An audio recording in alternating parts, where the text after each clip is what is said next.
આ સમાજનું એક સારું શૈક્ષણિક ભવન બનાવી શકીએ।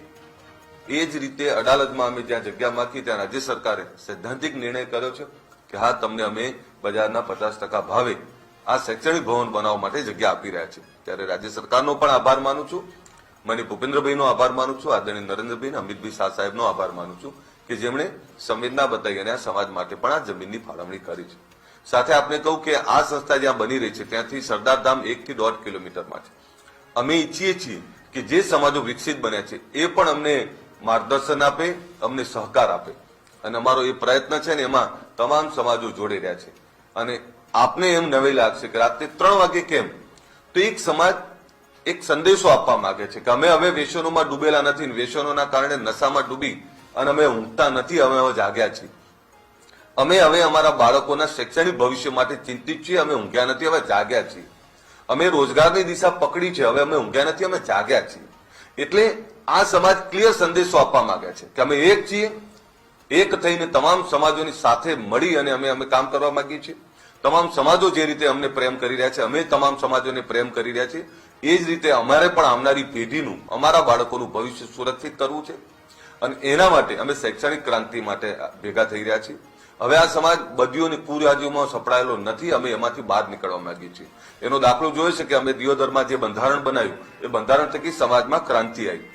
એ જ રીતે આપને કહું છું કે જે રીતે આ સમાજ તમામ ક્ષેત્રે આગળ વધી રહ્યો છે એમાં આખા ગુજરાતના તમામ લોકો અમે જોડે રહ્યા છે। સામાજિક આગેવાનો હોય, રાજકીય આગેવાનો હોય, શિક્ષિત લોકો હોય, શિક્ષણવિદો હોય, તમામ લોકો અહીંયા જોડાઈ રહ્યા છે।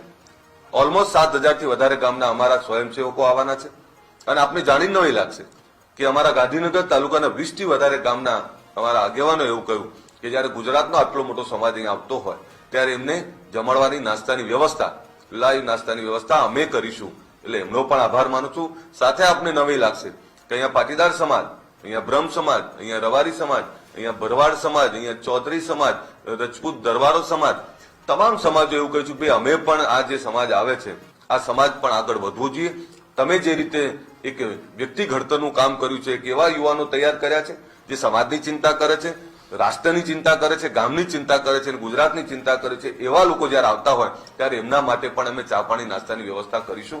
હું ફરીથી આપને કહું કે આ સમાજ હવે બદીઓમાં સપડાયેલો નથી, આ સમાજ કુરિવાજોમાંથી દૂર થવા માંગે છે।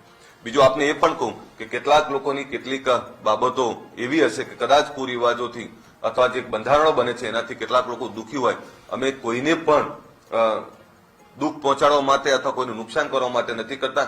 દરેક વસ્તુનો રસ્તો હોય છે। આવનારા સમયમાં જે પણ લોકોની જે પણ બાબતો છે એમનો રસ્તો પણ અમે નીકાળીશું। એક એવું બંધારણ બનાવ્યું છે જેનાથી સમાજમાં ખર્ચાઓ ઓછા થાય અને એક એવી અમે વ્યવસ્થા ઉભી કરવા જઈ રહ્યા છીએ, શૈક્ષણિક ભવન જ્યાં યુપીએસસી જીપીએસસી ના ક્લાસો થશે, જ્યાં અદ્યતન લાઇબ્રેરી બનશે, જ્યાં અમારી આવનારી પેઢીના ભવિષ્ય માટે એ ચાહે વિદેશ અભ્યાસ હોય તો એના માર્ગદર્શન માટે એની વ્યવસ્થાઓ પૂરી પાડવામાં આવશે, વિદેશ નોકરીઓ માટેની પણ વ્યવસ્થાઓ પૂરી પાડવામાં આવશે, જ્યાં અમે 2000 થી વધારે દીકરા દીકરીઓને રહેવા માટેની હોસ્ટેલ તૈયાર કરવા જઈ રહ્યા છીએ, જ્યાં અમે પ્રી ભરતી તાલીમ સેન્ટર કરવા જઈ રહ્યા છીએ, જ્યાં પ્રાઇવેટ સેક્ટરની જોબ અને પ્રાઇવેટ સેક્ટરની વ્યવસ્થાઓ આવનારા સમયમાં કઈ રીતે ધંધા રોજગાર તરફ આગળ વધી શકાય એની નિરંતર વ્યવસ્થા અમે કરી રહ્યા છીએ। એટલે એક અદ્યતન સંકુલ બનાવવા જઈ રહ્યા છીએ જેનું નામ આપ્યું છે સરસ્વતી ધામ। અને સરસ્વતી ધામ એક એવું ધામ જ્યાં સમાજમાં ઘરે ઘરે સરસ્વતી માની પૂજા થશે અને મા સરસ્વતીની આરાધના કરીને એમના બાળકો આવનારું ભવિષ્ય સુરક્ષિત થાય એના માટેની વ્યવસ્થા થશે।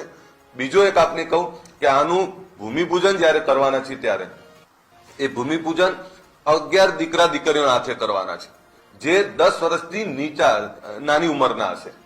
આ એટલે કરીએ છીએ કે સંદેશો આપીએ છીએ કે આ તારા ભવિષ્ય માટે અમે બનાવી રહ્યા છીએ।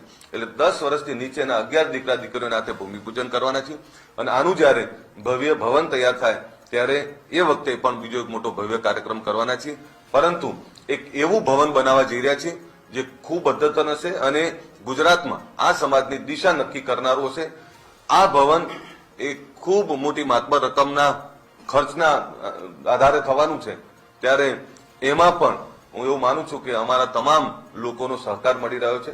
હું ફરીથી આપ બધાનો આભાર માનું છું અને ગુજરાતની આ ગાંધીનગરની મારી જનતાને પણ એક અપીલ કરું છું કે ગરીબ સમાજ, એ વિકાસ ઝંખતો સમાજ જે વર્ષો પછી જાગ્યો છે એ ગાંધીનગર આવી રહ્યો છે, ત્યારે સ્વાભાવિક છે કે રાતના આપને ડિસ્ટર્બ થશે, રાતમાં આપને તકલીફ પડશે, પણ અમારી બે હાથ જોડીને વિનંતી છે કે વર્ષો પછી આ સમાજ જાગ્યો છે, એમને તમે પણ સહકાર આપો, તમે પણ આશીર્વાદ આપો, અને અમે તમારા સહકાર અને આશીર્વાદની અપેક્ષા રાખીએ છીએ.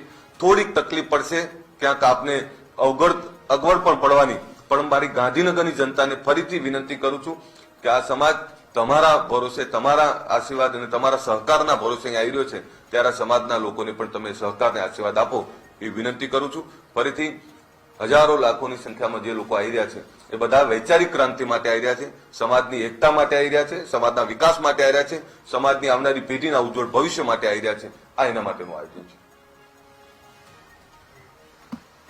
એવું તો શું થયું કે આટલા લાંબા સમયગાળા દરમિયાન આ સમાજનું ઉત્થાન ના થઈ શક્યું? આપને શું લાગે છે કે હમણાં વાત કરીએ ત્યારે તમામ સમાજો આગળ આવી ગયા, આ સમાજ